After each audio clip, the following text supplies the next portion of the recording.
Hello, everybody. Sorry for being a couple minutes late. We're just trying to get some last minute things hashed out. I want to go ahead and start and say welcome to the Sci Streams. My name is Matt Bergendahl. Hello, Frago. Hey, man. Thanks for helping me out, too, on that link.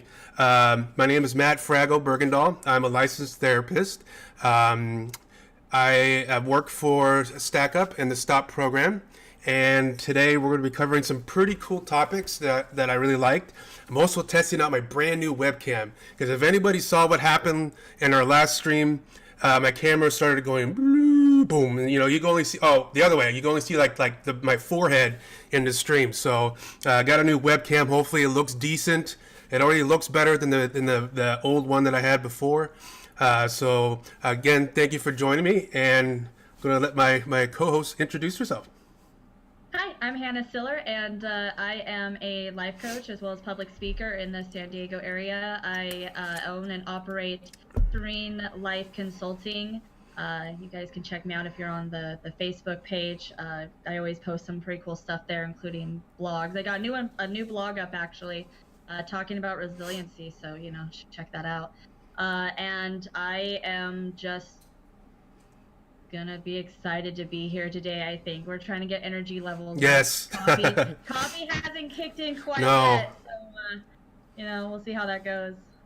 You know, good. Thank you, John. Appreciate the feedback on that. If I sound a little raspy today, it's because I went to PAX.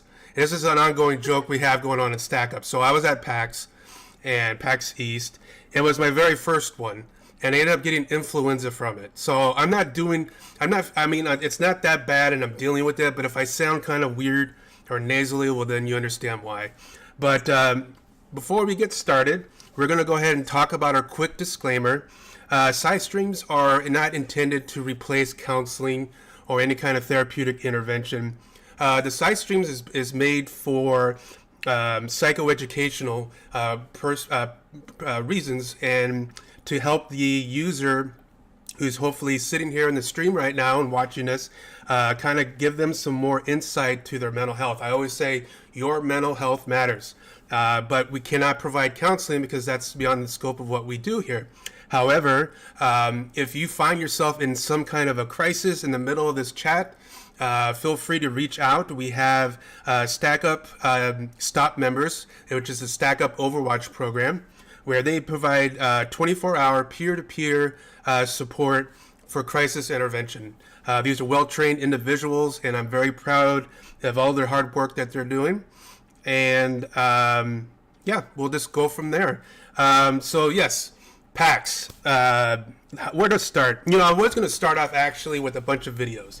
And then I'm like, you know what? I'm here to talk, not to show a bunch of videos and bore you guys with that. So what I wanted to do is talk about my reactions to it. First and foremost, you know, I really didn't get that opportunity to really venture out there a lot. And that's mostly because because I gotta be careful as far as, you know, exposure to germs and stuff like that. You know, I didn't want to push my luck. But what I did see was phenomenal. Okay, and let me explain that and go a little bit further. And Hannah, feel free to jump in at any time. We actually should talk about what PAX is, because I'm not sure if everybody is familiar with it. You're right. You want to go ahead and talk about it?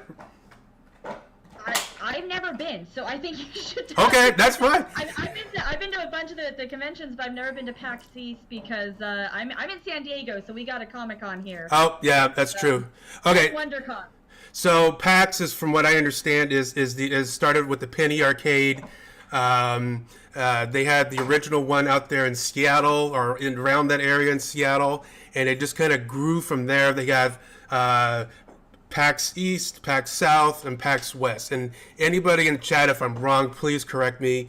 I'm just, you know, I'm trying to remember this stuff on the top of my head. Like I said, I've never been to any of them before, but PAX is the best way I can describe it is everything that could be game related. And I'm talking video games, tabletop games, card games, and then all that wonderful beautiful geek related stuff that you like is going to be there, including big hardware companies like Asus. There was Gigabyte, all that Gigabit, excuse me. All these manufacturers, all these productions and producers for video games are all there at one place, and it's just massive, a massive amount of vendors. And they give out stuff. They give out, like maybe a little sticker. They give out a necklace, not a necklace, a carabine. Little things, little trinkets to get you going. And then of course they have demonstrations and whatnot. At the PAX East that I went to, they had. Give me 1 second. My dog is going. Can you hear all that crunching behind me? Is it that loud? Yeah, it is. Okay, hold on a second, guys. I'm sorry. Well, for the record, PAX is actually one of the cons that I'm the most interested in. It's one I've been wanting to get to. Being in San Diego, I have Comic-Con, which is fantastic, and we have WonderCon, which was actually also last weekend, and unfortunately I wasn't able to get to that because of prior commitments that came up. But PAX is probably my number one convention I'd like to get to, especially since it is in the Seattle area, and I've already expressed this several times in the last stream of how much I love Seattle. So that's PAX is one of those ones that I think is just amazing. It started out so much smaller than it is now, and has just, people just love it. They love if anybody's ever been to Comic-Con, Comic-Con has just gotten so big now that it just encompasses everything. It's everything. Yeah. Anything in the entertainment business is there. I went to panels that are for TV shows. Mm-hmm. PAX is a lot more focused on specifically more the gaming and in that sort of community. So it's one of the ones that I would love to check out myself. Absolutely, and I'm really excited for PAX West to come again, and I think it's in August. But the cool thing is that I had missed last year's, but this year's I'm going to be at it. And I was asked to present at another panel there. So let me jump in and talk a little bit about my experiences. What I saw sounds kind of different, but I saw all these little community groups. I saw the cosplayers. I saw the people who were just decked out head to toe in their favorite geek garb, like Star Trek and stuff like that. And I saw all of these people having these wonderful experiences and really enjoying themselves. But then when I thought about it, it's kind of like a cell, a human cell. When all combined together, they make one whole person, right? And that whole person, in this sense, is the geek community, because the geek community covers many different areas, many different aspects, and each one of them is just as important as the other one. Because when we have that going on for ourselves, we build a stronger community. Because I see a lot of back and forth, and this is a kind of a topic that just popped up recently on my Twitch feed. Some guy was blasting these people for not being true gamers. And he tried to define true gamers as being someone who, basically 90% of their free time is being like occupied playing a video game. And so he's blasting everybody who didn't meet that criteria. Well, of course, there's no criteria when it comes to, being a gamer or being a geek. You just kind of subscribe to it or you don't.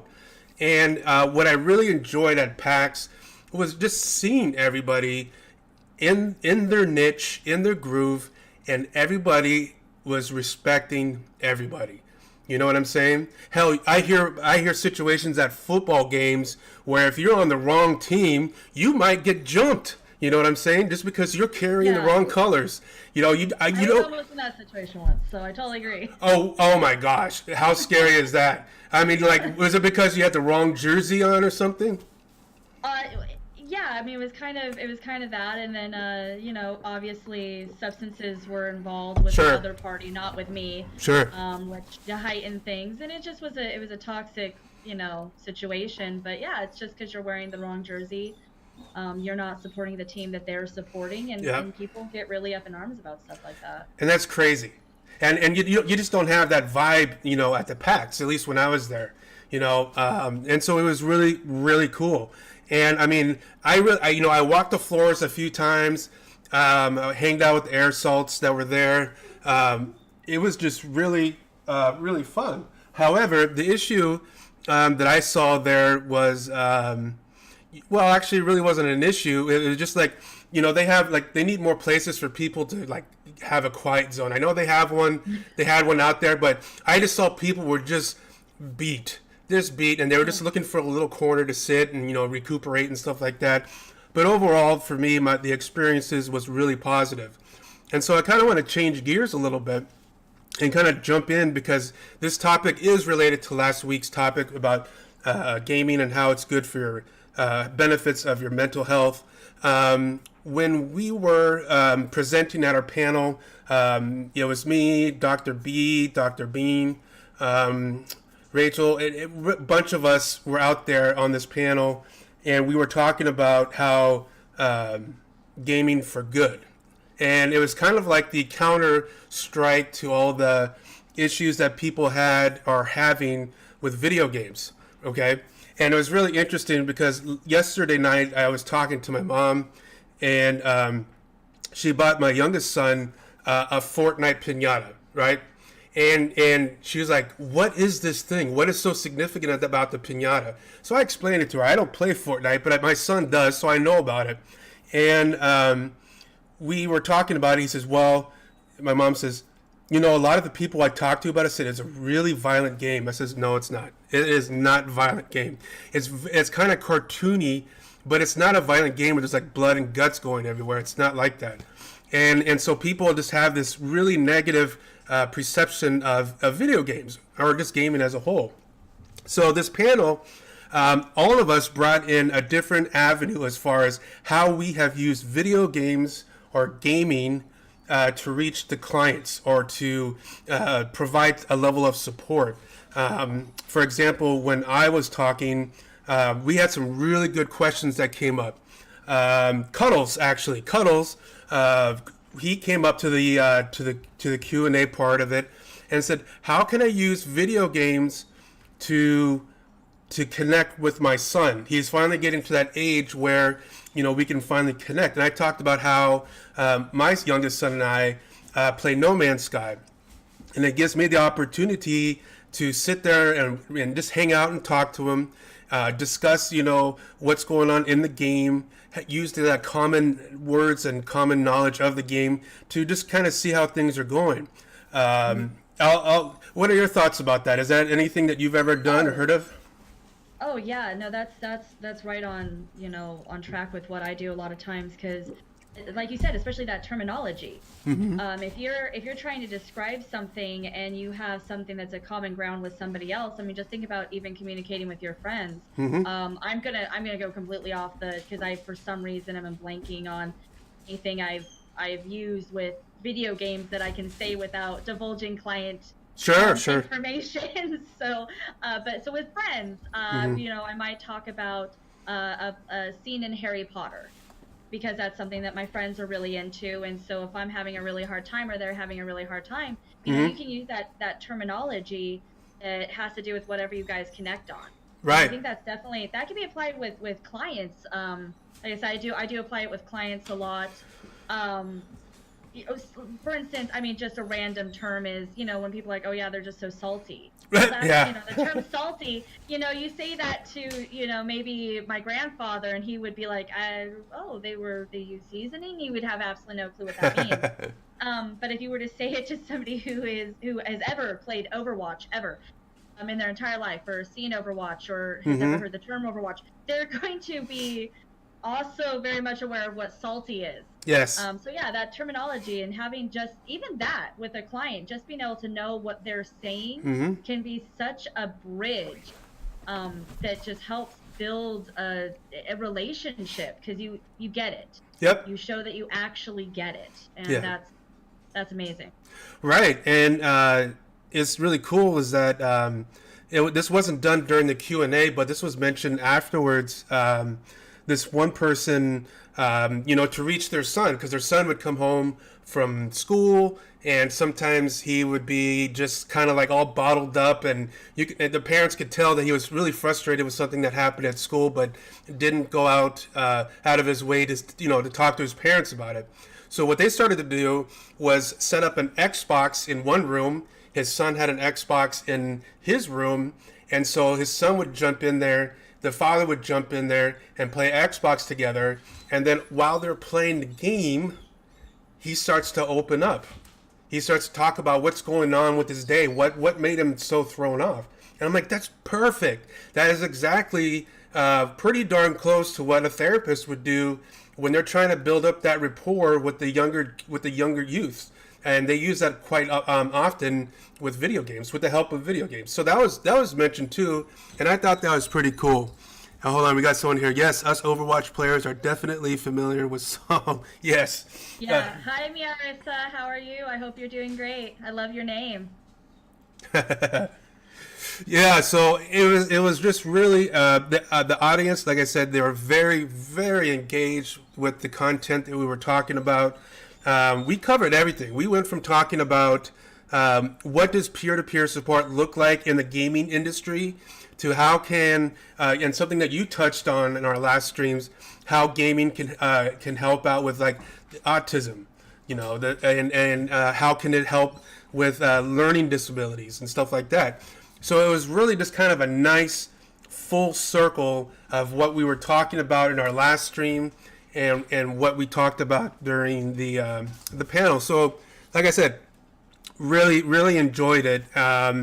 And so when I was in between the panels and stuff like that, I was spending a lot of time just kind of walking around, seeing what was going on. It was, like I said, it was really okay. So, like I said, we all have preconceived ideas, right?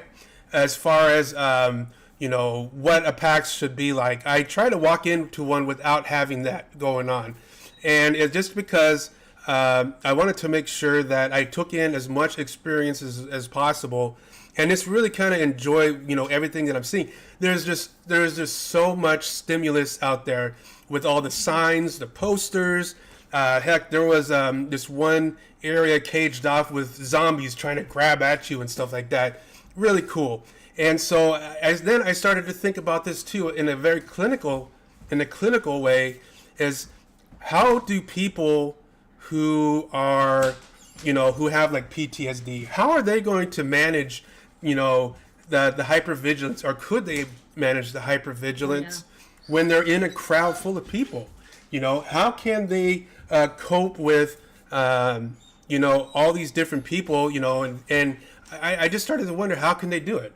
I mean, it's just, that's how, my brain is wired now to really think about that all the time, because, we got veterans who come, and I'm sure maybe one or two of them do have PTSD. I don't know. They disclose whatever they want to, but the cool thing is that they were still doing it, even if they did have it. And so that's like, well, what kind of coping strategies are they using? Because everybody seems to be in the moment, and when I see all these people, everybody they seem to be having a damn good time, and so I'm like, this is cool. And I wonder if it's just because they feel safe in their element, maybe because that person who likes to cosplay in a different gender, maybe they don't feel comfortable doing that at home, but here at PAX they accept everybody. You dress however the hell you want to dress. You are accepted for what you want to be and who you are, and there's no nothing other than that. It's just be as you are, come as you are, like the old song from Nirvana. So I all those started to come into play when I was sitting there thinking about it.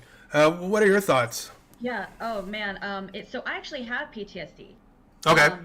And so it's so interesting that you bring this up, because I've experienced that, going to conventions and having so much anxiety about going into it. And you mentioned those zombies, and that probably would have been a little bit more difficult for me. I would probably have a harder time with that one. But I think in general, when you're going to some of these conventions, I think it's important to realize that you have a support system within it. Yep. And something like, specifically with PAX, is that it's very unlikely that a lot of these people that are experiencing these things are probably going alone. They're Mm-hmm. probably going with other people who also like the same things that they like. Mm-hmm. And yeah, so conventions for me is always really hard because I've got that hypervigilance, Yes. as well as I'm also an introvert, so super overstimulated. But Oh for yeah. some reason, once I'm in the environment and I'm there, it's a completely different playing field. And again, it really comes down to the fact that there's a support system Mm-hmm. naturally built into a convention like that, with the fact that everybody that is there is somebody who's enjoying what you're going, what you're actually going to enjoy as well. Yes. And then the cosplay, I'm actually doing I'm working on hopefully doing it possibly even for my dissertation, Mm-hmm. is looking at PTSD and other mental health issues and how things like role playing, such as cosplay, tabletop gaming, can actually help people in those situations. And I've already been doing a lot of interviews, which we'll do probably an entire stream about in the future once I have a lot more data. But the Sure. people that I'm talking to, they're expressing the same things. And when they go to a convention such as WonderCon, again, WonderCon was the same weekend as Mm-hmm. PAX East, and it was here in Southern California in Anaheim, right next to Disneyland. So if Mm-hmm. you love Disney and you love cosplay, you want to go to one, that's a great one to go to. And that's what you're seeing is a lot of people that are going to those types of conventions. Maybe they have issues with anxiety or Yep. trauma or depression, and yet when they're going into these environments, because they're able to kind of break out of their shell and Mm-hmm. do something that they either love or do something that they love with other people they love, Yeah. it's a coping skill in itself just to have a support system. And the really cool thing is, and hold on, we got a new message here. Conventions are hard. People breathing on your back, of your neck. Army here. Yeah, there's so many people. People are everywhere. They're just right there, and it's hard to get away. And so definitely, Yeah, room to go I to. agree with that. Getting a space kind of a little bit separated might be, I don't know, might be something that we should start advocating for. I think so. I mean, they like I said, I know they have something like that out there, but my intentions is that Stack Up will have some stop members, staff, on hand and in a quiet place and stuff like that to help people out. Oh, I'd love that. That'd be amazing. Hey, stack Yeah. up. Let's do that. Yeah, let's make it happen. I volunteer as tribute. There you go. I'll go. I'll help out. Heck yeah. That's a great idea. I love that idea. To kind of piggyback on what you were saying, those coping mechanisms, the coping strategies, and see in the therapeutic sense, I use something called solution-focused brief therapy. That's also what the STOP staff use as well.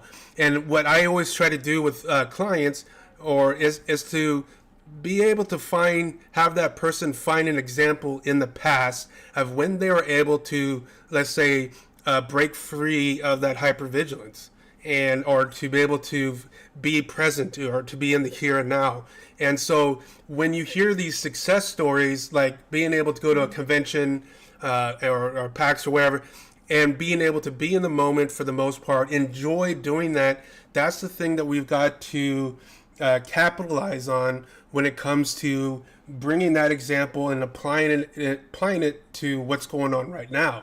And so it's always really cool, and that's the reason why the aerosol programs that Stack Up does is very much has a mental health component, because not only are they getting together with a bunch of other folks, veterans, and socially connecting with one another, but they're also they could very well just find that first example in a long time when they were able to enjoy being out there in public and being outside of their comfort zone. I mean, I'm an introvert too, and so even being out there in all these really public places, part of me just kind of want to like, this is too much. I'm gonna go back and just chill in a corner somewhere. But I force myself, and because I'm here to soak in as much of the experience as possible.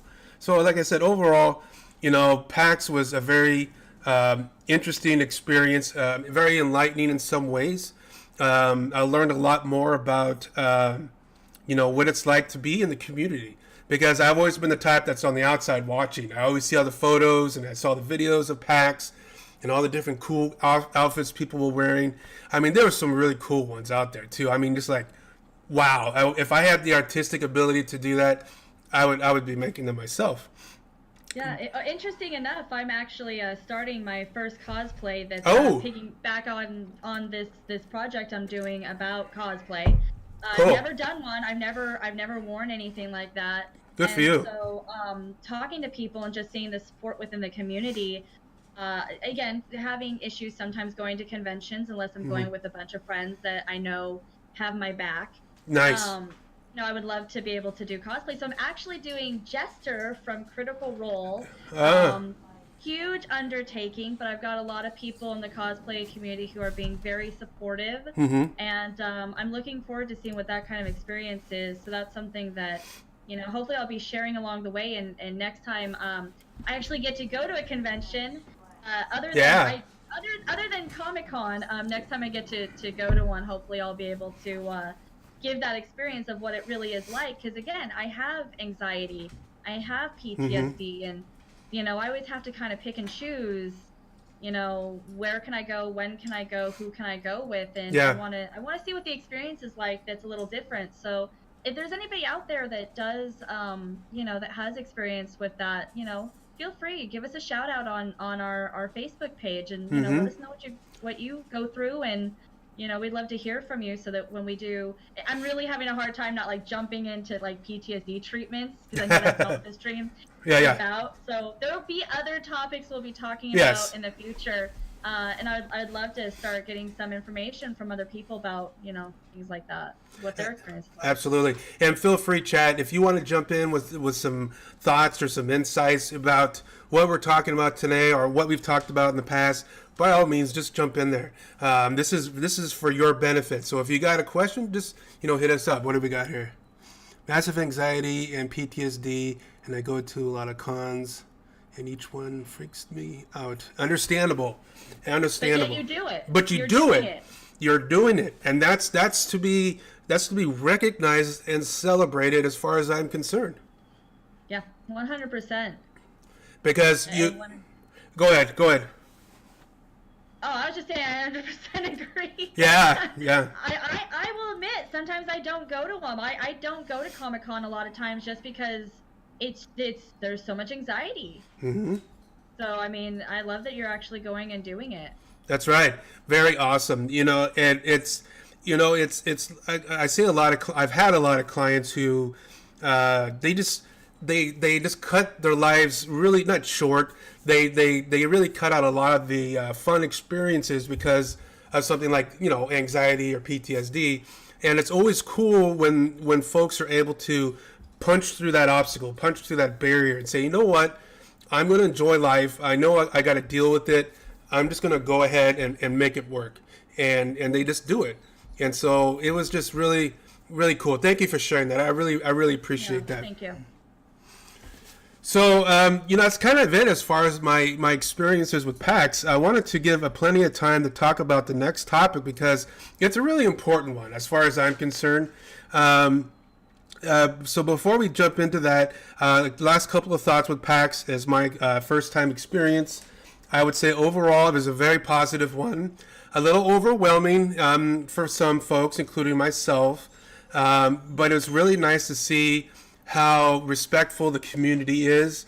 And like I said, I compare it to being on the wrong football team at the stadium. I don't see anybody getting themselves jumped or getting cracked over their noggin just because they're wearing the different kind of shirt or something like that. But overall, very good experience. And if I get the opportunity to present again at PAX West, then I'll surely be there because, hey, I live about an hour away from Seattle, so yeah. Hey, if you need anyone to present with you, just give me a reason to go up to Seattle. Yeah, absolutely. Will do. Absolutely. Maisie is both. Yeah. So you want to go ahead and introduce to the other part of the talk tonight? Yeah, I totally realized I didn't say this early in the stream. I don't know where my head was, but we're going to be talking, as you've noticed, we're talking a lot about the community that we're in with the whole gaming community or geek culture community. And so we're going to be talking about women in gaming, because I think this is a topic that last week, or not last week, but 2 weeks ago when we did our last stream, I had mentioned that when I first got into role-playing tabletop gaming, I had started in high school, and it was a really bad experience because I was the only girl in the group, and I had some people reach out to me and were like, hey, can you talk more about this? I'm a girl wanting to get into gaming and I'm really nervous about it. Or, oh, well, guys are they just suck, I guess. I'm so sorry you had that experience. And it just made me kind of realize maybe this is something that we should talk about, because it is important to realize that, there's multi-gender representation within gaming. And so just to clarify, back in high school, the reason it was a hard experience was not just because there were boys. There was an ex-boyfriend and a current boyfriend in the group. So that I can see. All right. that made things a little interesting too. So I don't want to completely bag on that experience just because they were in high school and stuff. But so anyway, so I'm going to hit a few areas just because I have a slightly unique perspective on this, because I've done multiple different types of gaming, not only online video gaming with my experience with World of Warcraft and Overwatch, but also I have, the role-playing tabletop gaming, as well as even other forms of gaming like Magic the Gathering. And I go to conventions and I go to Grand Prix, and I have played in smaller groups, bigger groups, and so we're going to talk about a little bit some of the things that I've experienced, and I want to make sure that this disclaimer is up there that this is my experience. This is what I have been through. This is the situations I have personally been in. It's not going to be the same with all women. Right. Some women are going to have different experiences than I am. They're going to have, a different take on what they've gone through. But this is just my personal experiences and just some of the things I've learned throughout the years. So just to start off is that, so have you done a lot of gaming with women? What have been your experiences with gaming with girls? All right. Well, I would say the most experience I had playing video games with women would be with World of Warcraft by far. Yeah. The guilds that I were in, they all had, women in there. It wasn't a 50-50 balance, but more like maybe 30-70. But every raid that I was in or every dungeon that I went into had women in it. And it was, I don't know. I mean, I guess I put you on the spot. No, that's totally, you did, but that's fine. Really no difference. I mean, it's not like they were treated any differently. There was no, I mean, we all joked about each other, I mean, everybody had, those specific jokes for each tune. But I mean, overall, there really wasn't. I see, and that's the question, and so I see it on posts and I see it on Twitter and Facebook about toxic players and the way they treat one another. And I guess maybe I've just been lucky because at least in my perception, in my interactions with women in the video games, they were treated with respect, or at least the same amount of respect they're treating me, if that makes any sense. We bust each other's chops, and just because you're a woman, we're going to bust your chops too, but, we'll talk, you know what I'm saying? It was a give and take. It was out of friendship or being funny. It wasn't like trying to degrade one person or another. And so I guess, that's why when you talked about this topic, I'm like, that would be great to hear another perspective. Obviously, I'm doing it through my eyes.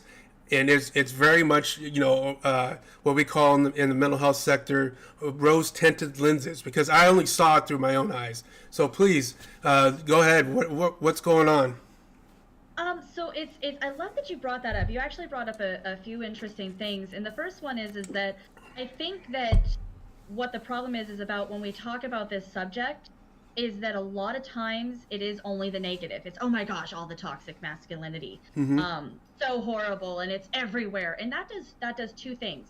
The first thing it does is that it tells all the women out there that, hey, you're going to get harassed. And I think that keeps a lot of women away from getting into this Mm-hmm. sort of thing, to getting into gaming.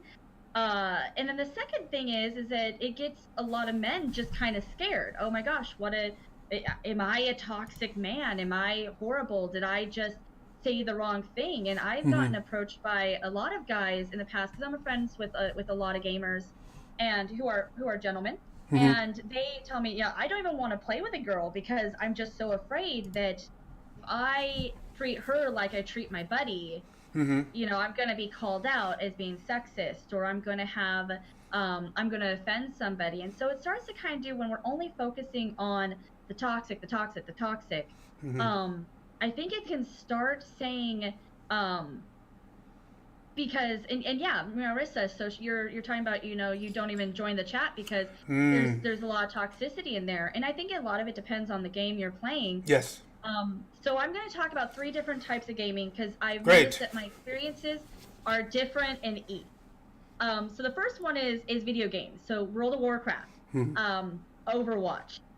The things you get there is you get a lot of the harassment. Those are typically because you're not face to face, you're not seeing each other. Yeah. And we all know that the internet has created this ability that if you can't see the face that you are saying these things to, it's easier to say them. Yep. And so video games seem to be that platform where there's a lot more harassment that happens.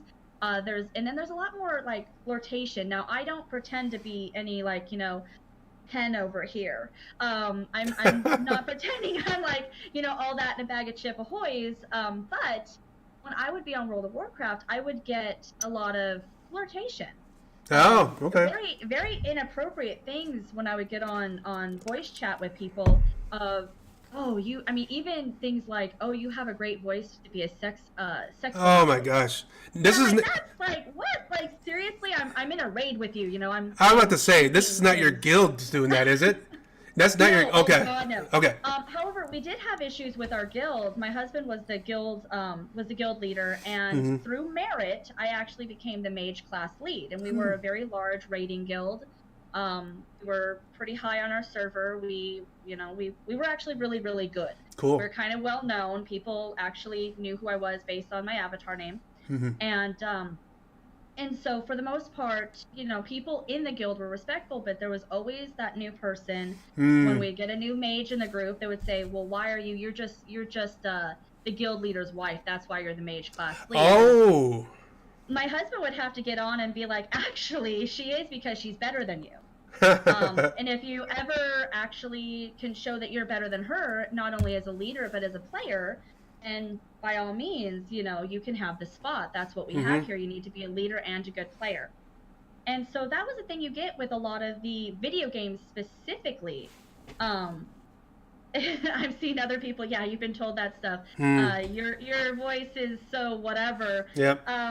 It's uncomfortable, and I think that people don't realize that really it's uncomfortable. It's a really uncomfortable situation. Here I am trying to play a video game, especially if I'm sitting here and I'm in the group with my husband, and he's also on voice, and he's going, excuse me? That's my wife. How dare you? Kick man. It's just so there's that. You got the assumptions that because it's a girl, they don't know what they're doing. You get harassment, and you get flirtation.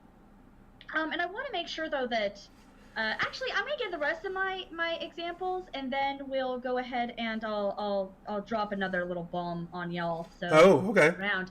But another example, like we would get people that they thought it was okay, and I know it's World of Warcraft. They're not really doing this, but we had a guild member that left the guild and would harass me by following me around doing the /spit. And actually following me around in game. Wouldn't do that to any of the men in the group. He would only do it to me.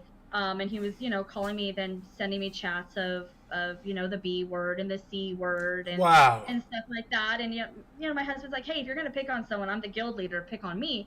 He's like, no, she's a girl. That's I'm not gonna pick on you, I'm gonna pick on her. Because she's so weak and innocent. I guess. I don't Oh, know. all right. I really, it's one of those things. So there's that. Mm-hmm. The other gaming that I've done has been Magic the Gathering, Okay. and I think that this one is a great example of that. Assuming that a girl doesn't know what they're doing, assuming that a girl is bad Mm-hmm. just because she's a girl. Mm. With Magic the Gathering, I'm just going to give a brief little story. Thank you. The very first time I actually ever played at a tournament at a store. So it's just like a normal pre-release. Oh, okay. But people would come and you play. I don't know. Have you ever played Magic the Gathering? Nope, never. I've seen it, but I've never played it. It's awesome. It's amazing. I love Magic because it has there's an actual lore and story to it as well. Oh, okay. And so Magic the Gathering, great game. If you haven't played, check it out. It's played with cards. Mm-hmm. And it's a good game. It's been around forever, so Well, I I know highly recommend that. the building or the company that makes. Do you know the name of that company? Isn't it like Oh Wizards? yeah, Wizards of the Coast. All right, Wizards of the Coast. Wizards of the Coast. They're They're in Seattle. no, Or yeah. They're in Washington area. They're in Yeah. Renton. They're in Renton. Yeah. It's right across the street to the hotel that I was living in after my transplant. So every time I drove past them, I saw their building. Yeah. Oh yeah, and they're great. I've actually last time I went up there to visit, I got to actually go in and Ooh. they let me come in and see, and they've got this really cool dragon, and maybe I'll post some pictures up Yeah. on the Facebook later. But yeah, they've got some pretty cool things there. Hell yeah, I bet. And they're really nice. But so the thing is that so I was playing Magic the Gathering very first time in a tournament. I played with my husband at home all the time or with friends. And it was first night I'm playing, just actually like on a competitive level. Mm-hmm. And this guy, we both won our game, so we got paired together for the next round. And he throws a fit and goes to the owner of the store and says, I can't play against her. Playing against a girl is like getting pared down.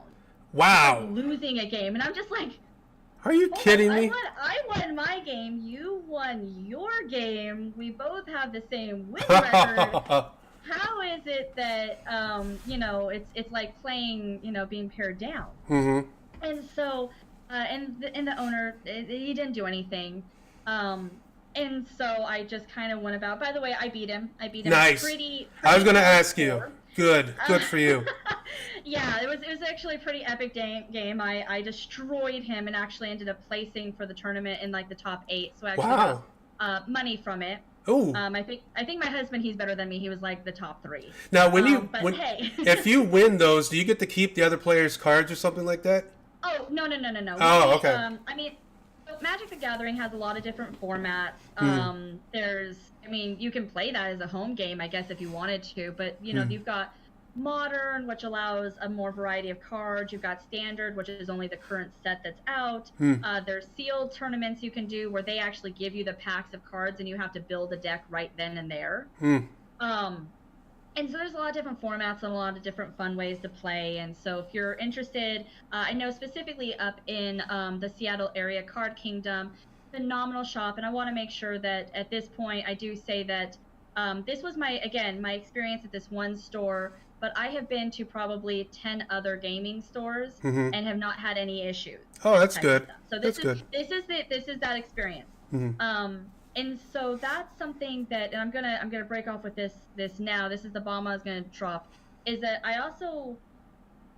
think that what people don't understand is when we're talking about this topic is that the examples I just gave, they were one person. This was one person at this store who said something. And at that tournament, there was probably maybe 45 people in the shop at that night. And not one of those people had an issue with me. Not one of them was rude to me. Not one of them had anything bad to say about me. I have been to 10 plus different shops, not only in the Southern California area, but on the West Coast. I've been to ones out in like DC for different tournaments I've done. I'm on vacation with the hubby. It's a Friday night. What do you want to do? Let's go find a shop that has some, Friday night magic. Cool. And I've never had an issue. So I think that's the one thing is that we kind of overlook as far as this whole women in gaming is Mm-hmm. that when women do have a bad experience, it's about 1 in 100. So Okay. we'll interact with 99 guys that are completely respectful, they're completely cool, they're completely chill, they're completely open and welcoming of us, but then we have that one guy. Mm-hmm. And I say that because that one guy, though, in that situation, Mm-hmm. although I won, I started having a lot of anxiety playing against everybody else. You know what? Um, Did yeah, you mind if I jump in for a second? absolutely. What you said really nails it in the sense that about women going or at this in this particular study, it was women in the science industry. Okay, and they were talking about how if they did correlations of girls who were growing up and they had, let's say they had a genuine knack for chemistry. Okay, and they got the smarts for the chemistry, but if the mentors that are there are like the teachers and maybe the professors, if they don't cultivate in that area within that female, that girl, she's going to be saddled with doubt and that anxiety, saying I can't compete against these guys because I get this anxiety because I don't see it happen often enough where we are being accepted, and so it would literally stifle their own personal growth in that area. And so I'm kind of, when you said that, it kind of boom, top of my head, kind of reminded me of that study. So go ahead. Yeah, no, that's absolutely correct. Is that, we have to get told we can, especially if it's a field, and I think that this is something that that the men in the audience may not understand is that we are the minority when we walk into a group Mm-hmm. of gamers, especially in like a Magic store. I would say there was it was me and one other girl Mm-hmm. that night at that one particular tournament, and there was again like 5 guys.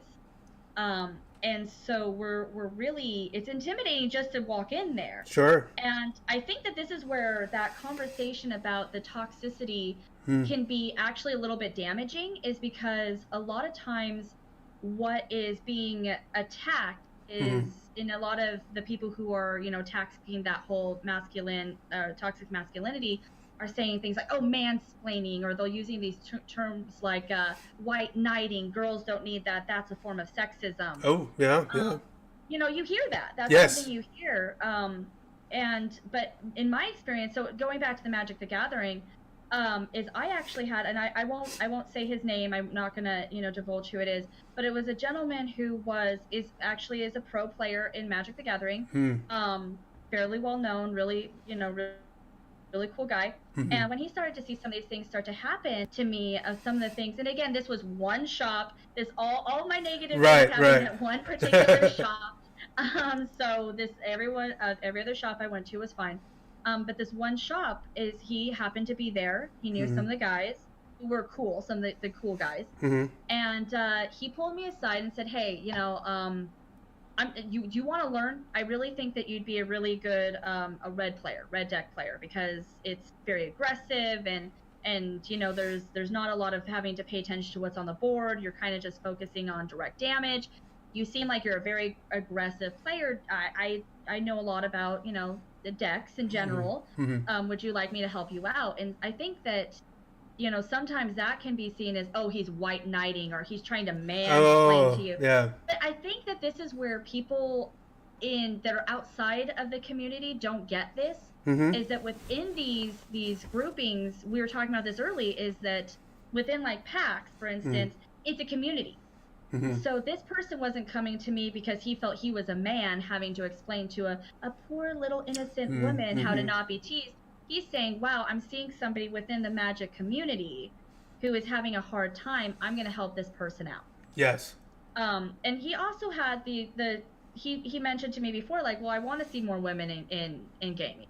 Mm-hmm. I think it's important that so if I can teach you some stuff to hold your own so that you don't, feel bad, then I'm going to do that. And, unfortunately I did get to the point where I'm not a competitive person, by the way. So this is a me thing. I am one of those people that if I think someone is going to get mad at me for winning, I will lose on purpose. Oh, okay.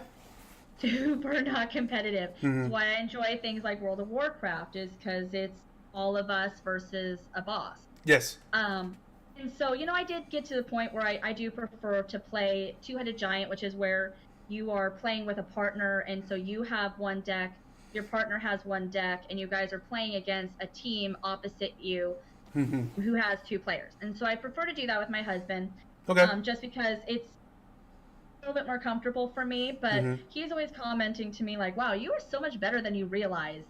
Um, just because I got some of those lessons in the beginning, and I wouldn't have learned that on my own. Hmm. Hmm. Um, and who's going to teach me if not one of the other guys, because it's primarily men. Right. Yeah. Yeah. It makes sense. Go with what you have. Right.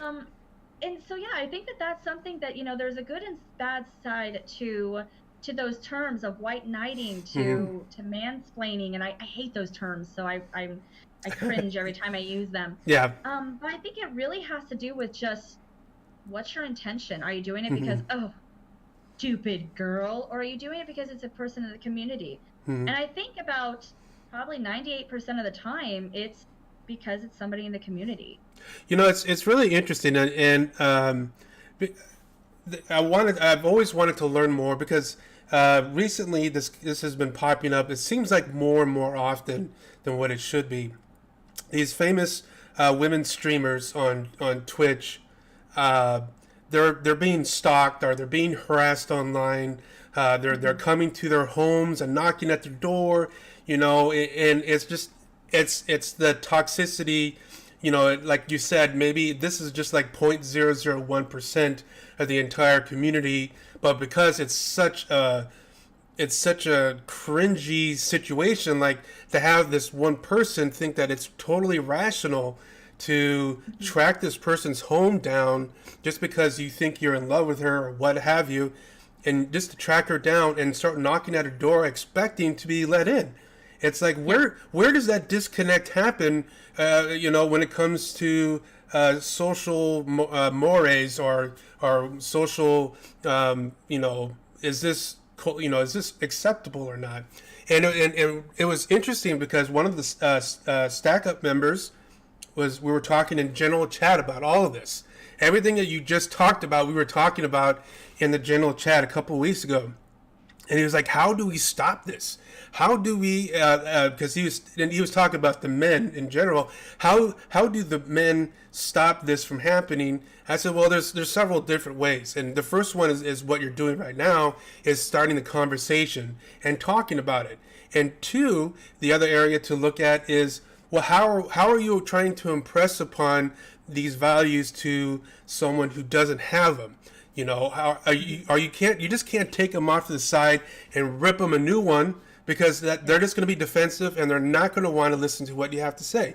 And I said, so you have to be able to approach this person and explain to him, you listen, you took this approach and this happened.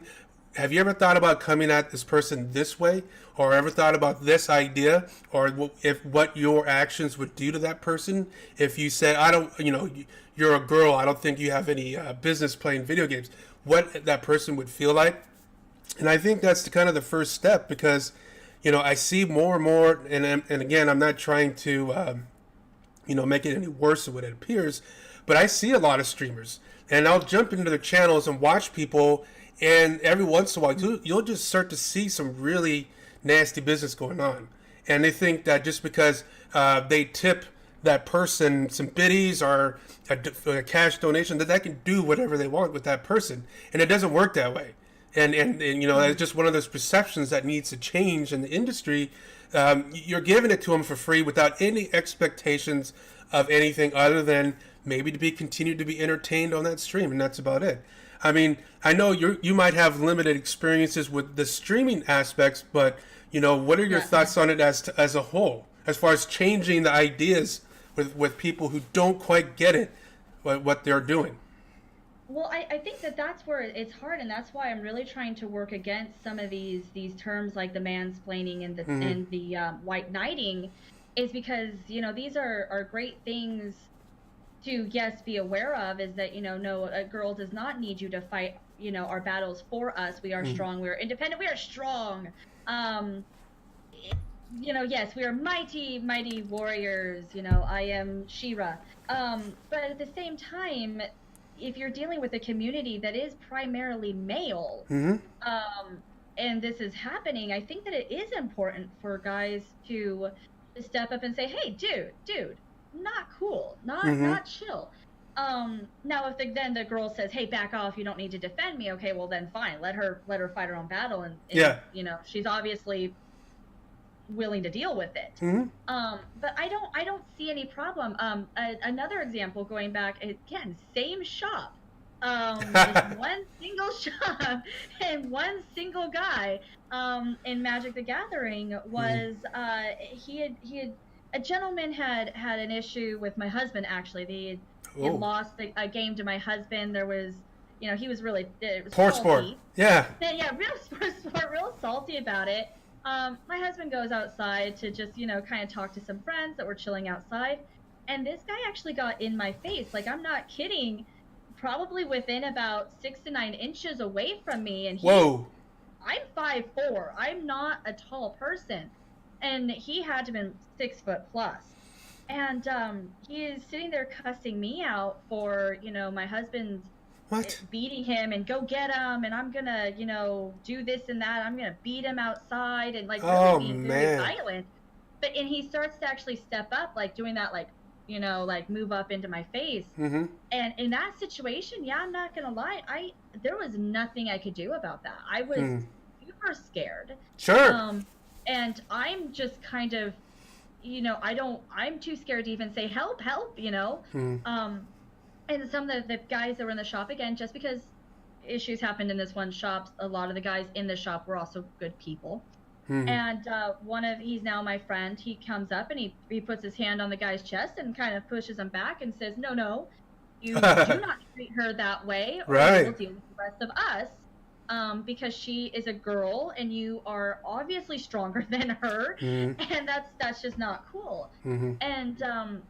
And I think that, again, that we've started to get this idea where it's starting to be talked about so much as like, well, no, that's bad, don't do that, men, because Mm-hmm. you're just showing that you're toxic and you're masculine. Mm-hmm. And I think, though, that sometimes, especially in certain situations like that, it's all that discernment.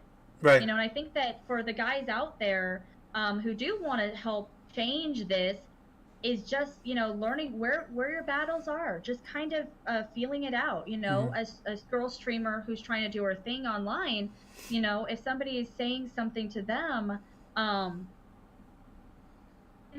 so we have a comment, some men know what they're doing, they just like getting the reaction. And yeah, they do. Mm-hmm. If they're following a girl and they're saying inappropriate things, yeah, or you're in a game. I mean, come on, again, just watch, 5 minutes of Overwatch. Some of these people, they just say it because they like to get people to Yeah. be like, dude, shut up. And they're like, oh, see, I'm so funny. Oh, I'm such a jerk. Mm-hmm. That's the persona they have built for themselves as being that guy. Yes. But whatever, that has nothing to do with whether they're male or female. That's just a jerk. Mm-hmm. Yeah. Troll. But yeah, a troll. There you go. That's the term. Troll.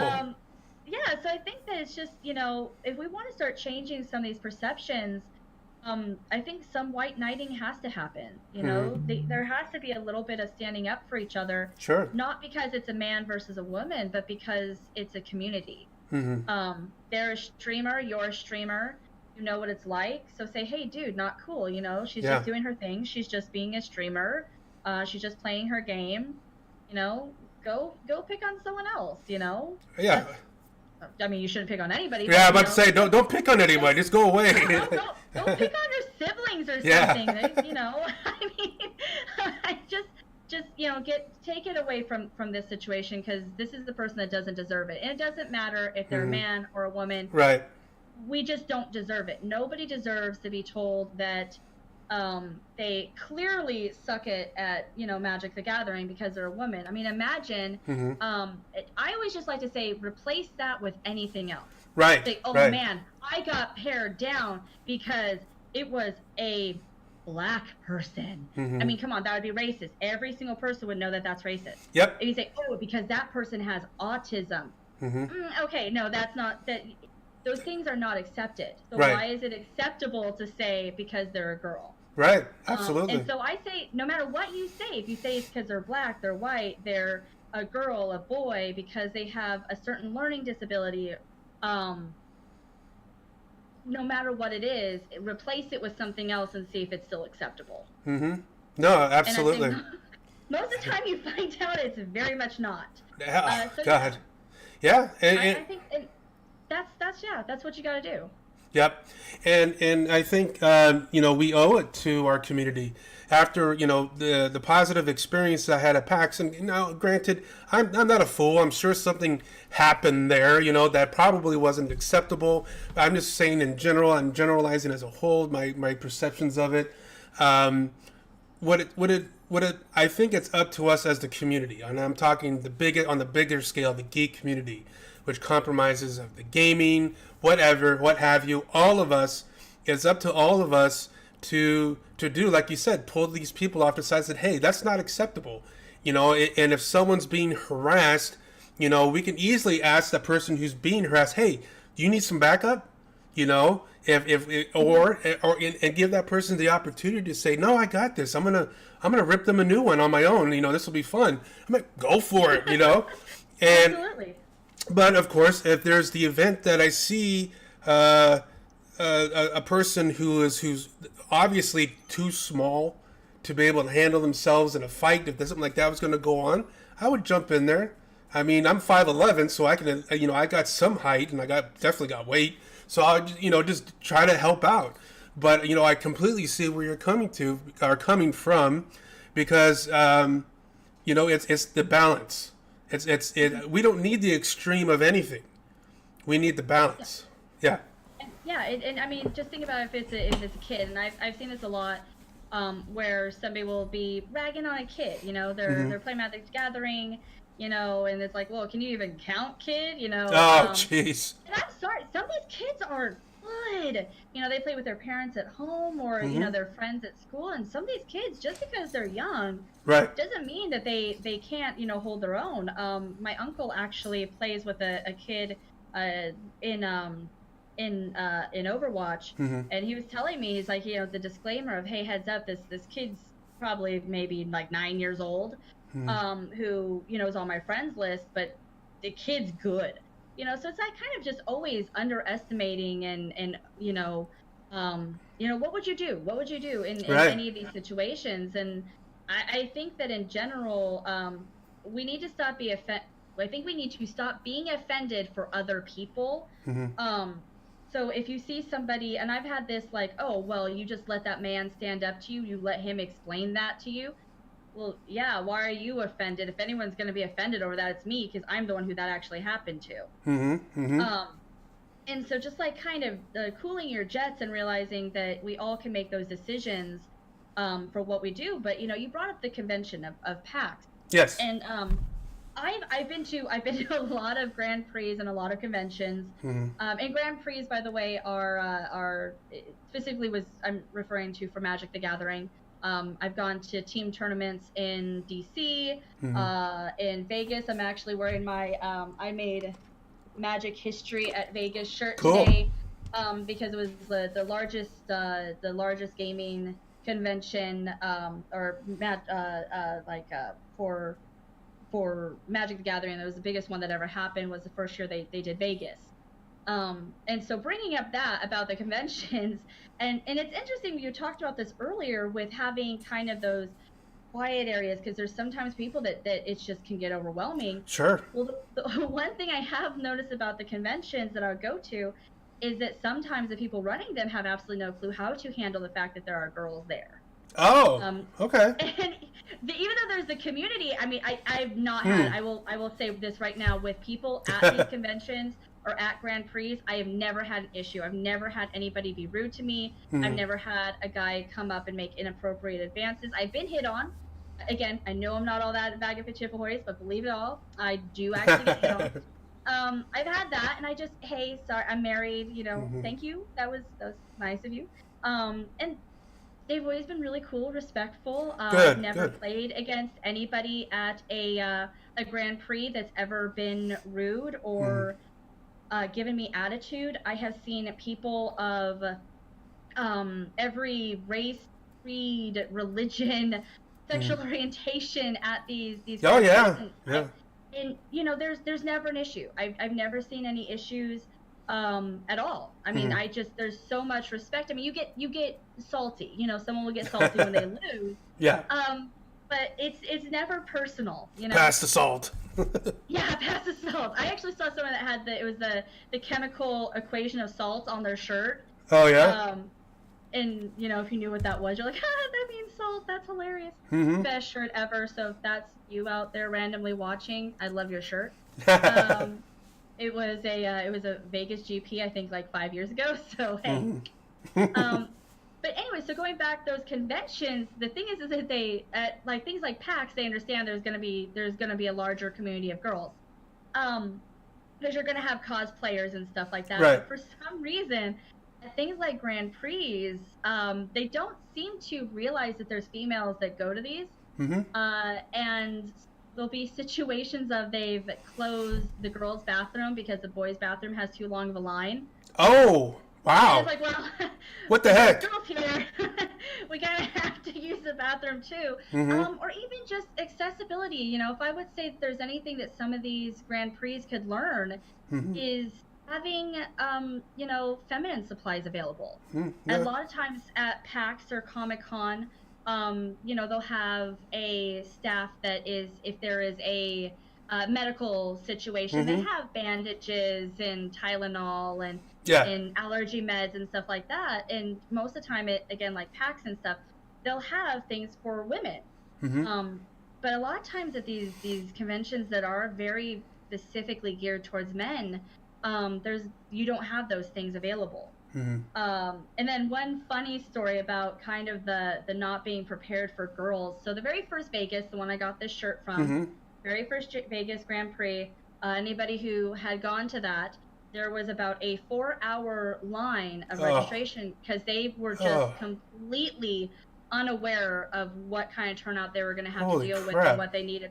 It was insane, and I think that was 4 hours before you got in the building. Oh. And then you wound through. It was insane. It was anybody who was there. I mean, and it's Vegas in July, Oh no. so we were just absolutely dying. And I'm outside, and this line is insane, and I have to use the bathroom. Mm-hmm. And you're staying hydrated. It's going to happen. Sure, And I'm sure. asking, hey, can I use the bathroom?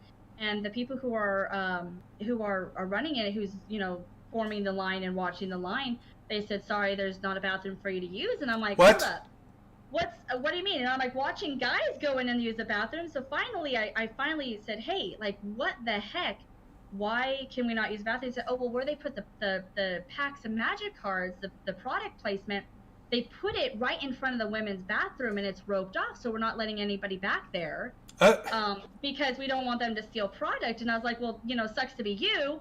You have hundreds of Yeah. This is a 4-hour line. You're going to have hundreds of girls in this line that are Jeez. going to need to possibly use the bathroom, Mm-hmm. and they refuse to let me until. And you can ask my husband this later, by the way. Mm-hmm. I actually pretended like I was going to squat right then and there on a bush because I'm serious about this. Yeah. And so they finally, oh my gosh, okay. So they escorted me back with somebody, and had them stand outside. Good for you. So I could go to the bathroom. So it's things like that that are just, they're not thinking, hey, we're going to have women at this convention, Mm-hmm. or at this Grand Prix.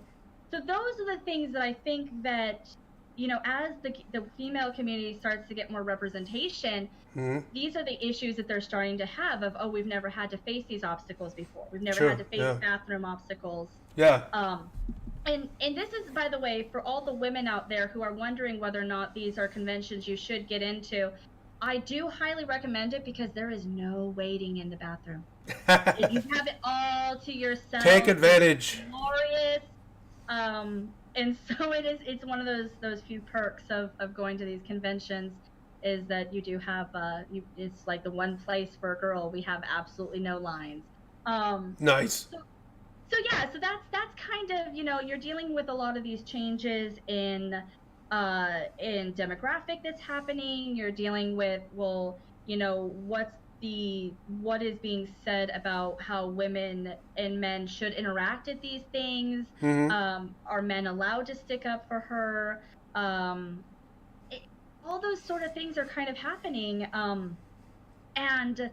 And I think it's we're going to start to see a change. And it's Yes. the same thing. We see a change in everything. I mean, it's Yes. always a progression. Yes. And so I just as a side note, I love that when you guys did PAX, you actually had women on your panel. Oh yeah. Um, and because just that right there, that's just a little bit of representation that says, Hmm. hey, we're here and we're chill. And I mean, I know that the guys that you went with, I've talked to a lot of them, Hmm. and they're all good guys. Yes. And the message I think that gets missed a lot of times is, again, it's that 1 in 100. Hmm. It's not is large of a population, and so if we can just signal out that one, Yes. by just it's not acceptable, Hmm. or by just education Yeah. or representation, Hmm. I think that you will start to see the change. Well, it's and I've always said change, the most sustainable change, has to be two things. It has to be small increments. It can't be like some magic bullet, and it has to be gradient. And when I say gradient, it means Yeah, it's going to happen over, like, let's say something like racism. It's going to change over generations, not overnight. And absolutely. and so, when we are having like a stream today and talking about what's going on at the PAX and with the women community of gaming, this is how we start or continue the gradient change of acceptance, and not just for women, like you said, it's for anyone who doesn't fit that typical, or what was once a stereotypical gamer. It's no longer just the white male gamer. It's going to be everybody, anybody, and again, the more we sit down and have these talks, and we have the community sitting in here talking about us and talking about their experiences, that's how we do this. That's how we make this change, and keep pushing that agenda forward. It's just like any other topic, any other mental health topic, because if you don't think a person who is of a different race or sex or what have you there isn't a mental health component when they're being chastised by their own group of geeks or what have you, don't think for 1 minute that doesn't have a mental health component to it, because there's that feeling of being rejected or over and over and over again. So this all ties in with mental health. It's not just one area. This is all ties in quite neatly. In fact, if I had another hour, I could talk to you about all these research that was done and how I'm it. sure we will. Yeah, and so so it's really important. That's why I was really excited that you wanted to talk about this topic, and approach it and really get your interesting, a real truth angle as far as with your experiences go, and how, as someone who wants to be part of that positive change, how I can do my part and to see that happens. So this was very, very enlightening for, I think, myself and everybody else watching. Oh yeah, and I think that that's one of those things is that we, and again, it's one of the reasons I did choose this is because not only did I have that happen, where people were like, oh well, that experience with when you first started to get into it, Hmm. what was so bad about that. But then also I've had many of my friends come to me and say, well, this is for geeks and stuff like that. I'm a girl. Is it something I would enjoy? And I'm just going, how is this even a question? Do you play these games? Then yes. Or even in the future when we maybe start, pulling away from specifically the gaming and we're talking about other mental health topics. Yes. These are all topics that they don't have a boundary based on who you are. I mean, I found out that my grandmother watched last stream, as well as everybody, men, women, Hmm. young, older, every race. I mean, that's what the whole point is to be so inclusive to make sure that we all can get something out of this. Yep. And it's gonna, and I want to touch on one other type of gaming that I think is it kind of goes a little bit away from what we've been talking about, because right now we've been talking about mostly the assumptions that, girls can't game or they don't, know how. But then there's another thing that happens, and this is going to go into the topic I talked about last time, which was the tabletop role playing game. This is the Dungeons and Dragons, the Pathfinder, and since this is an area that we don't talk about a lot of because it is not. A lot of times games are home groups, or unless you're actually playing in society, you're usually playing with people you know or things like that. However, if you go to some of these conventions, they actually will have, there's 5 tables of Pathfinder being run, or they actually have conventions specifically for Pathfinder and Dungeons and Dragons. You go into these environments, and so I had a situation when I was first starting to play Pathfinder where my character's backstory, she was kind of the raised in the really bad area, and she did some really bad things, and she was part of Chilaxia, which was like essentially like the more evil side. And then she turned, and she is now a champion for Andor the Good, to get away from those who were slavers and who did all these bad things. And so my character had a very colorful backstory that way, and that's something that helps you when you're playing those games. It helps you get into the characters by developing those backstories.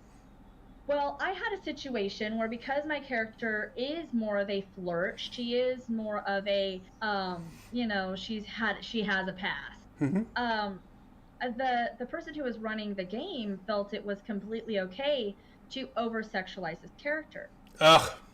And it became a situation that was what my character was experiencing, and what I was experiencing in that was very much not consensual.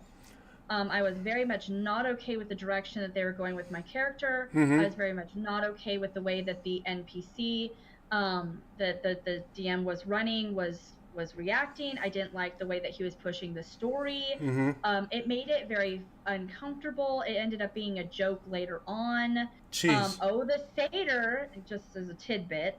And it got to a point where I actually didn't want to play that character anymore. I would play that character, and I felt very uncomfortable in the situation. And I think that that's something. So when we're looking at things like those role-playing games, especially and this actually is also going to tie into like cosplay. Just because a character is a sexual character doesn't mean that you have any right to sexualize that character.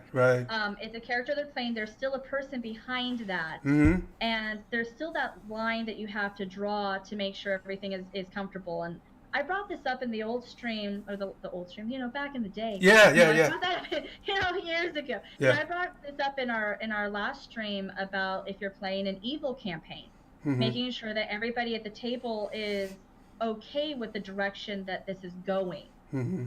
And I discovered that in this Pathfinder game, the direction that it was going, I was very much not comfortable with. Yeah, sounded like it. Actually, it did. It made it. And my husband knew all about it. I had to have. I mean, I'm crying to him. I'm like, I felt like, and I'm not going to throw around words like rape, because I don't feel that this constitutes that. This is not the same level at all. But it felt so violated within that game that I didn't want to play it anymore. And that's something that I think needs to be kind of addressed in some of these communities, is that there has to be that communication within groups about what our character's okay with, because when you're taking it on such a personal level, because you are role-playing that character, there is a part of you that does come through, and so a violation of that character can feel like a violation of you. And it's really. And I know you don't play that, so. No, but it's good to bring it, because that brought up another topic. All right, first of all, one thing that I've never understood, and there's plenty of jokes about it out there, is the armor that they use on women. It makes zero sense, and it's like they're just covering here, maybe their butt. It's like that makes zero sense. Come on, they need to be head to toe in armor, whatever. I can get off tangent on that. But one thing I do remember, and I thought was really important, and I saw it in Geeks Are Sexy. It's they were talking about the etiquette of cosplay, you know. And one of the things that I brought up is saying, always ask for permission to take a picture. Don't just go out there and just invade their personal space. Don't just go out there and assume that just because they're wearing some of that female armor that is very sexualized, that it's okay to be crude and disgusting and overly sexual. You know, you don't get that automatic permission. That's not one versus, it doesn't give it to you. You got to have tact. You have to have etiquette. And it was interesting was when I was at the PAX and I saw people doing, in cosplay, I kind of looked to see how people reacted to them. And for the most part, I mean, when I could hear it, I'm not the best at hearing, but I heard them having a really, really positive interaction. Hey, man, I love your outfit. Just talking about the character they're dressed up as. And then every once in a while say, do you mind if I take a picture with you? And they were totally cool with it. And it was, again, it was that positive interaction that I liked seeing, because it says, okay, at least for now and what I'm seeing, maybe more and more people are getting a hold of the concept that, we cannot take things for granted just because we see it or perceive it to be that way. You have to be better than that, in a sense. Yeah, and that brings up an interesting point as well, is it's not just about also the consent about, taking a picture, also touching. Yes. Just because, there's skin shown there doesn't mean you have permission to touch that skin or to touch that person in general. Yeah. And there's a lot of facets to this. This is something I'm learning with talking to the cosplay community. And I have a lot of friends that were in it originally that kind of got me into it. And got me interested, even though I was never, I never felt brave enough to do it myself. And one of my friends was telling me that there's different facets. It's not just don't touch me because it's my body. Right. It's also don't touch me because you don't know what I had to do to make that. Mm-hmm. And if I'm making that item, you don't know how fragile it is. Yeah. You don't know if the way that you're touching that pouch is going to do damage to that pouch. Or I had to make this sword. That doesn't mean that if I'm holding up the sword, you have permission to put your hand on and hold that sword with me, because you don't know how fragile that sword is that I am holding. I didn't even think about that. There's also the aspect of, like, you joke about how you went to PAX. Of course you got sick, because come on, you go to PAX, you get sick. Some of these people out there, they're trying to avoid getting germs because maybe they have jobs, and they don't need 100 people coming up to them and touching them. Yeah. And so that's another thing, is that just kind of, and I think that's kind of one of those things we have to remember, that when we're doing these things, is that, again, these are people. Just because they're dressed as this character, just because they're role-playing this character, Pathfinder, playing that character, even as a figure on the table, there's a part of themselves that is actually being affected by whatever interaction you're having with them. Yes. And we could definitely get into the whole armor, and I agree, that we had a comment that was told by a creator once that he doesn't draw for women, he draws for 14-year-old boys. And I mean, I'm one of those people that I completely believe in artistic freedom. Having that artistic freedom, that's how you want to draw the character, that's great. But are we allowed to criticize it? Absolutely. Yes. That's our freedom as well. And if somebody is then taking that costume and then choosing to wear it, and that's what they choose to wear, I have a friend who she recently did a cosplay. I don't have permission to use her name. Get permission to link her stuff later, I will.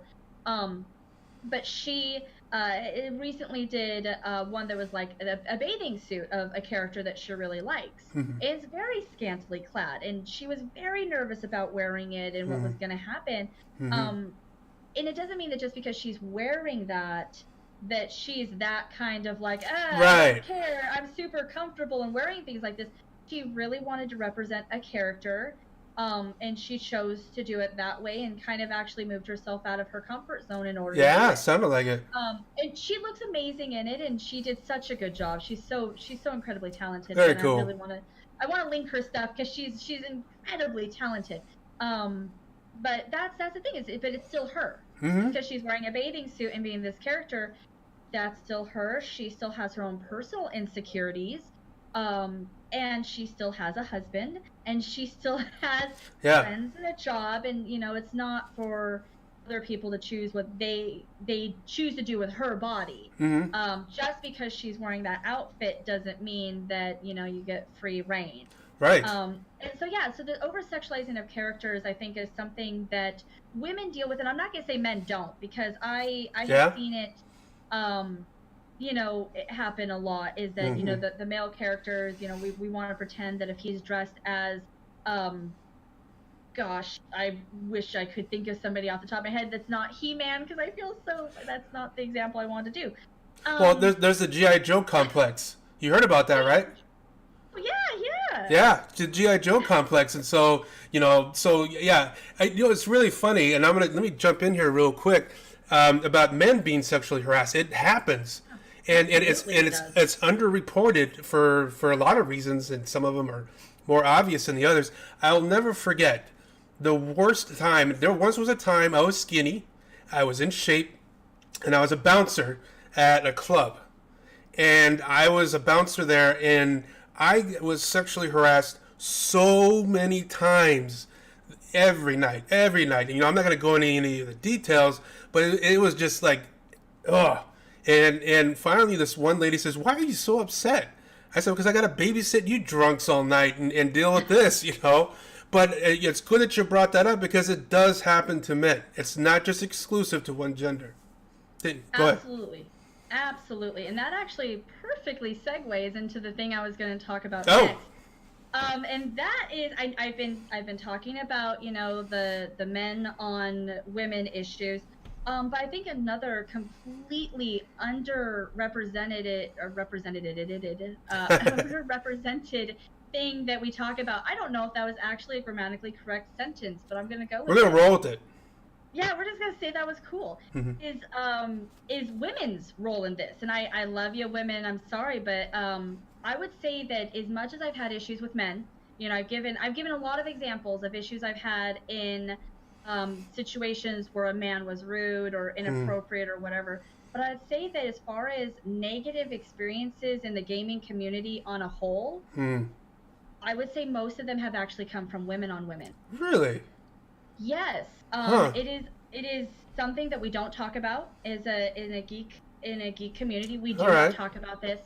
But it's an unfortunate thing. Is most of the time when I've had issues at other gaming stores, it has been the females in the group.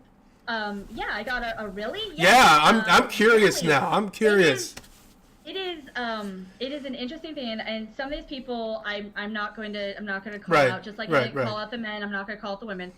But I've had situations of, hey, if I didn't want you here, you wouldn't be here. Oh. Because these are their boys, and there's this whole sort of territorial thing that happens. Sure. A lot of times, especially in a gaming store. If you're having a gaming store, a comic book store, or at a convention, you've got the girl that's with the 15 guys, and she's the single girl with all of the guys. And women, we like that attention. Some women, I actually don't want to overgeneralize, because I actually don't. But some women like that attention. They want they want to be the alpha female in the group. Yeah. And it doesn't. And people always want to say that this is a sexual thing. It has nothing to do with, are they hitting on her. Sometimes this can be the mother hen complex. Yeah. Of, I am here to take care of all the boys. Sometimes this can be a flirtation thing. Sure. Sometimes, I've even known women who are not interested in men sexually, who have still had a lot of these experiences, and people don't realize. And yes, women out there, you might get mad at me for saying this, but women are horrible to each other. There's gossiping, there is a lot of judgmental things that happen within women on women. We are cruel. Look at any junior high. Just take a gander at a junior high one day and see the way that the girls treat the other girls. I didn't get picked on by boys in high school, but you better believe that there was a group of girls that put gum in my hair every single week. Damn. I got asked to prom my freshman year, and they were so jealous over that that How dare you? Yeah, I ended up with gum in my hair seriously on a weekly basis. I ended up having to move schools. Wow. I had to chop my hair off to my shoulder level because of it just got so bad. Mm-hmm. And yeah, I think men can be nasty to each other too. Absolutely. I'm not a guy though, so I can't say, but absolutely. And yeah, there's men on men, but the reason I bring up specifically the women on women, is because we are such a small percentage of the geek and gaming community that when we are toxic to each other, it's uncomfortable. I was again, I've been to many different shops just because of moving or, for whatever reason, schedules were better at a certain store than another. And I'd say one of the main reasons I've left stores has not been because of issues with, the guys. It's been issues with the girls.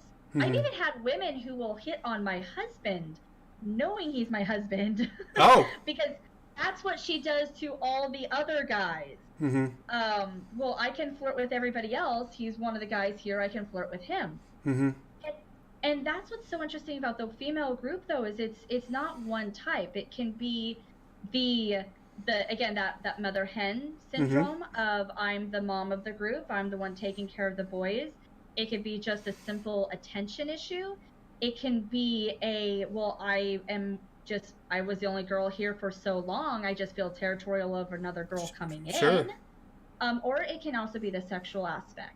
Sure. And so, yeah, women, we gotta start doing a little better for each other. And I see this in a lot of female-dominant areas as well. It's not just we're the minorities. I see it when we're the majorities. Even in like the mental health community, there's a group of women in a private practice and see if you get along with everybody or if there's going to be some tension that happens because women are territorial. There's that joke that you can't have two women living in the same house because this is one woman's house, and another woman coming in just starts to kind of change that balance of who's in charge. I see. And yeah. Well, I'd love to say that we're not, but we are. We're territorial. Well, it's really interesting was that in my graduate program, I was the only male. I was the only male that graduated in our class. And there were times when I kind of felt that I was getting ganged up on. Like I was, for some reason, because I was the only male there, I was the representative of all the wrongdoings of men. I'm like, come on. Every once in a while I'll say, hey, this isn't me. I don't do that. But at the same time, they got my own perception of a lot of these issues that you're talking about. And I think, this conversation itself can easily carry on into another stream because it's a very important topic.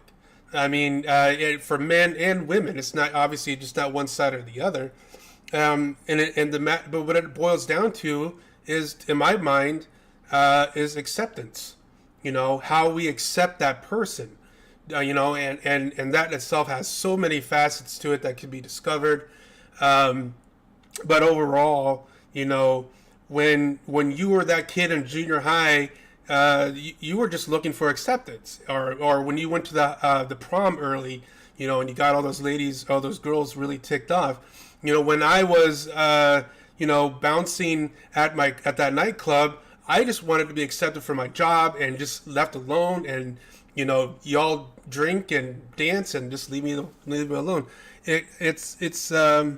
It kind of reminds me of something that one of my doctors said. He said, deep down when you taking everything into consideration, humans want to be accepted, and we put obstacles in front of ourselves, and other people will put obstacles in front of us, and it's up to us to find a way around it, either to punch through it or to find a different angle to get to where we want to be. And when it comes to harassment, when it comes to all that stuff, they're all important because they're barriers to where we want to be. And if you think about it, so in some ways, if I were to put a barrier to prevent that person from achieving their happiness, what does that say about me as a person? You know what I'm saying? Yeah, if by me being sexist to this person, what is it really doing for me? It doesn't do anything for me, but it does a lot to them, or it could potentially do a lot to them, or make them feel a certain way, prevent them from getting maybe a job or something like that. We always hear how women in the work industry are getting paid. I think it's around 75 cents to the dollar of men, and that just never makes sense to me. Why does it have to be that way? It's so dumb. And so, because of that, we are preventing a whole group of people from being able to live up to a wage that's where they should be. And it just, to me, just doesn't make sense. I get it, but I don't want to get it. I guess that's the better way to put it. Well, and I think that that's something that we could have a whole stream dedicated to just gender, gender everything, just everything that's just based on gender. Right. And that's something we should jot that down as a Sure. idea. I think right now we have a list of like 7 I know. topics we want to talk about that we've just been keeping an ongoing list. So things that people have the most interest in, please let us know. Yes. Because we're kind of like, well, what topic do we go to next? And obviously having the feedback of the things that you're interested in hearing. Yep. Until then, we're just going to talk about what we want to talk about. But we have a comment from Dizzy I cannot speak today, by the way. I'm so sorry. Dizzy TTV, I think I found the military and gaming groups attractive because there were less females. Shrug. To be honest, I think that's a thing. Dizzy, thank you. I think I said ditzy at first. Oh gosh. By the way, I am dyslexic, so reading these comments out loud is really hard for me. So just bear with me a little bit. But yeah, so that's the thing is that I found a lot of times that it was easier to be around males as well, which is what's so interesting is we start talking about all this toxic masculinity and how men are the problem. But if you talk to a lot of the women who are in gaming communities, we prefer to be around the men, even with all their massive toxic masculinity, just because females are just mean. And I just want to do a call out to the women out here, in this community. And I'm not going to say that, you're obviously at fault, because I think that there's still a percentage. We're still dealing with the same type of things. With men, it was probably 1 in 100 that I dealt with that was toxic towards me. And I'd say with the women, it was probably, oh man, I hate to say this number because it's going to sound so bad, but it's probably closer to 6 out of 10. Wow. Women that I dealt with who were a negative influence. But then those other 4 out of 10 are actually some really good friends of mine. Good. Because they're great women and they're fantastic women. And I will even say that some of the women who started out as being women that I didn't particularly enjoy being around because of the way that they came across of being territorial, I actually did eventually become friends with throughout the years. So I would love to just shout out to her right now, but I'm not going to. She knows who she is. And so, some of these women I did end up becoming friends with, but there is that initial thing. And the problem is that I went into it with my husband. And my husband wanted to stay at the shop, and he wanted to game there, and he wanted to have friends there. And I'm just like, fine, I guess I'll deal with her. But not everybody has that experience of giving it time to grow. A lot of times a woman will walk in and will go, hey, am I accepted here? Because again, we're the minority. We're walking in alone. We're walking in with nobody who's maybe bringing us in, who is another female who is showing us, hey, how that's, we want to help you ease into this. And so then when the very first thing we're faced with is another girl being toxic towards us, it like you said earlier, we want to be accepted, and this is somebody that we can relate to because they're a female, we're a female, and if we're automatically shut down from them, and that's just psychology. That's one of the things that it's a psychology. We'd love to say that it matters just as much what the men say to us as the women. But the thing is, we have a relationship with the women because we are women. Oh, that's and so it's an automatic. That's what we do. It's the same reason if you show babies, yeah. People that look like their parents, they're going to be automatically a little bit more accepting and loving towards them than somebody who doesn't. Disney came up with a really interesting idea. Maybe we should have a group for females that are willing to learn to be with females.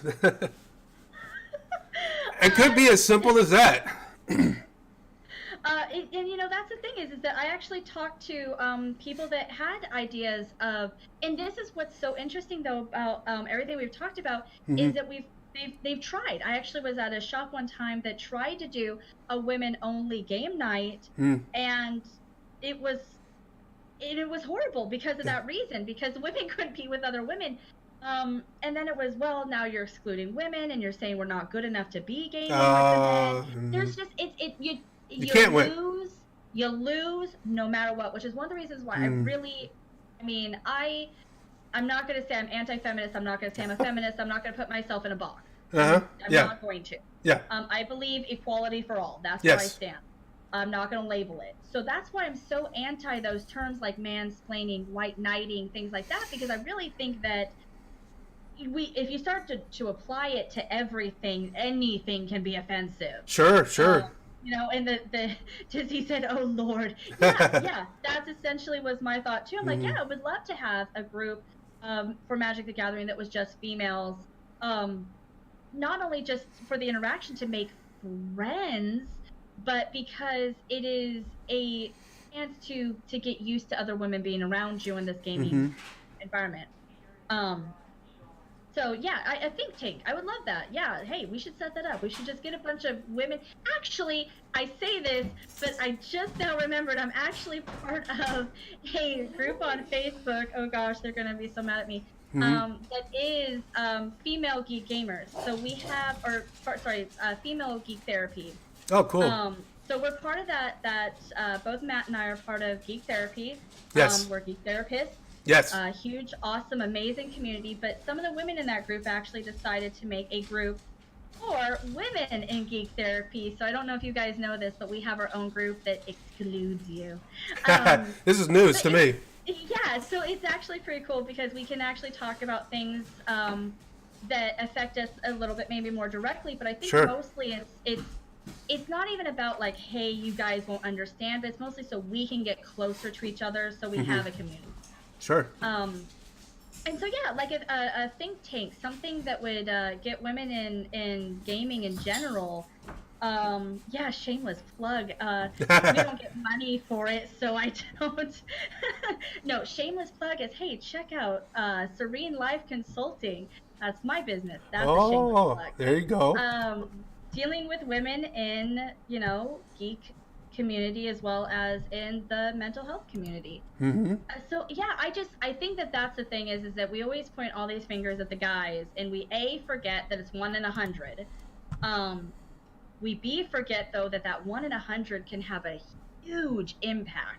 And then we also forget to look at the role that the women are also playing towards each other. And I've never been I'm not a man who's been hurt by a woman, so I can't speak for that. That's not an area I can talk about. Sure. So I'm not going to talk about that, about, how it works the other way, because I can only talk about this side. I can talk what men have done and what women have done as a female in my life. Absolutely. So yeah, I don't know. Do you have, I don't want to put you on the spot and say, hey, have you ever had a woman be mean to you? But I'm going to ask. Are you asking me? Yeah.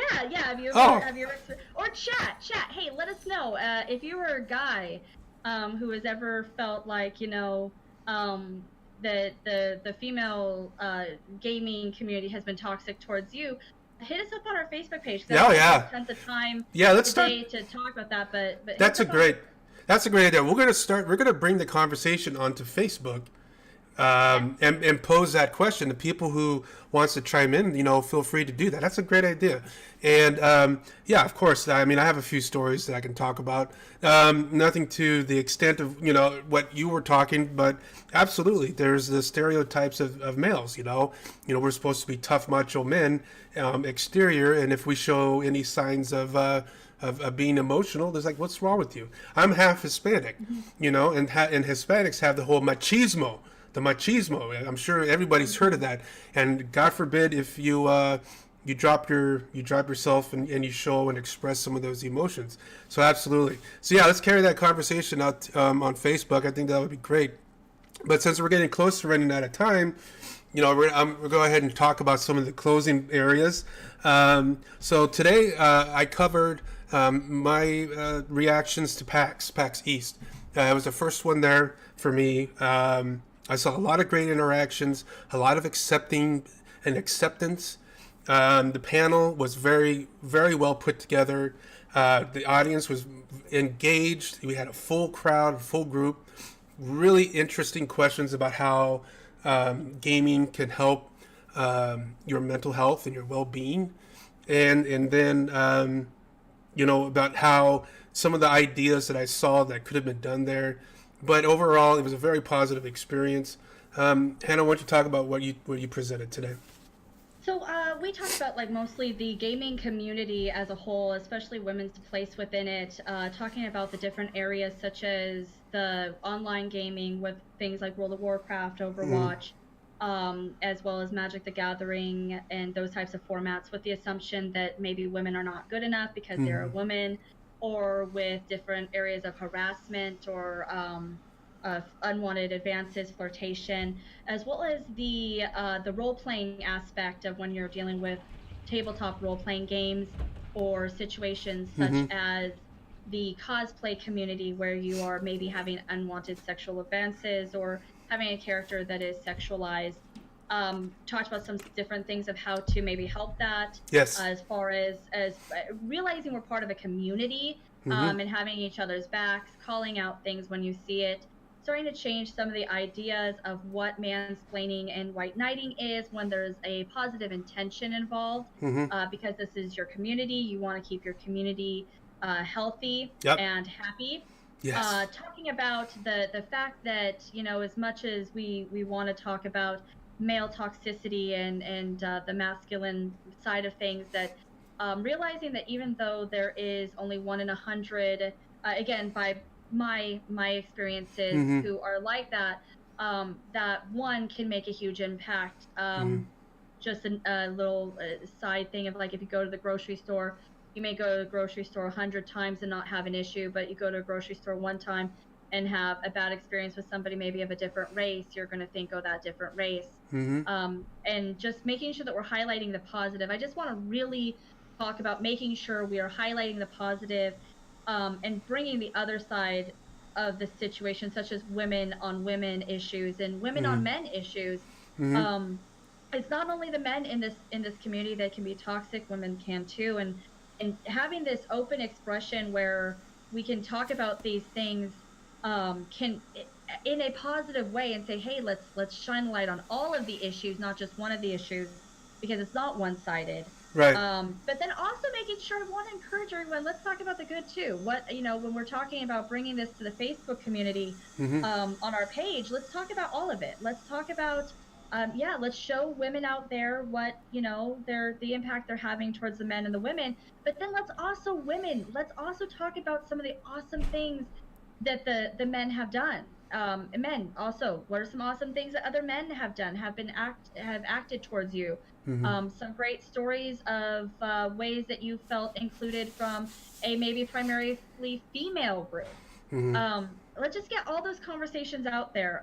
So I would say that to wrap up my side of this, we will definitely post the. Do you have? Yeah. We can post we can also do it in Discord too, I believe. Yes, we'll put it in Discord.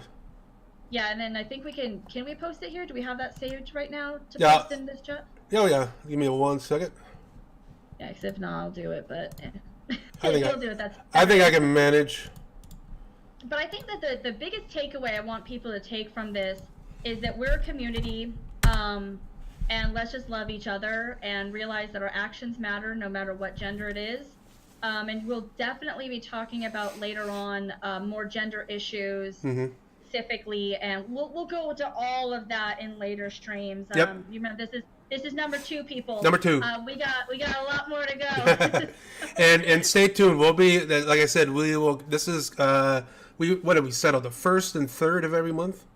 Yeah, the 1st and 3rd Sundays of every month is when you'll be able to check us out. Our Facebook page is amazing. That is where you can get information on my business. Again, yeah, shameless plugging here.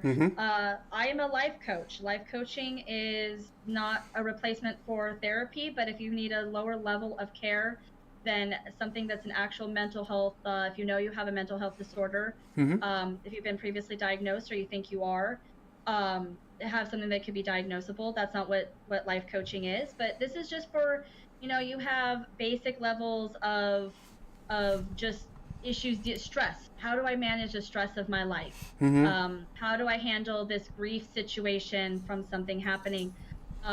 Those life changes that can cause a lot of issues, that's what I'm here for. So if you check out our Facebook page, you can see more on that. You can see my blog. I try to update our Facebook page frequently. She does a great job. She does. Yeah. She does. Thank you. Yeah, I'm like promotion over here. I want to get information out. So, we'll be doing spotlights for different organizations that we have interaction with. And all of that can be found on our Facebook page. So it's a great place. Follow us, share us. Yes, please. The more views we get, the more that everybody we work with is going to start realizing, hey, this is a great, stream that people want to see. We'll start to get promotion. Yes. And we want that. So share with your friends. Please. Tune in, log in, just help us out. Yeah, and we appreciate it. Well, I think we're going to call it a night or call it a day, depending on what time zone you're in. I want to thank everybody for hanging out with us for the last 2 hours or however much time you were able to spend with us. There you go. We got to sign off with that. And again, thank you for your time. Keep your eyes peeled for our next stream. We'll have it on Twitter. We'll have it on Facebook as far as what the topic will be. And by all means, if you've got some ideas for us to want to cover, let us know. We really appreciate that. We appreciate any and all feedback. So with that, I'm going to say goodbye. And, we'll see you guys in a couple of weeks. Sounds fantastic. Yeah, see you guys later. Bye.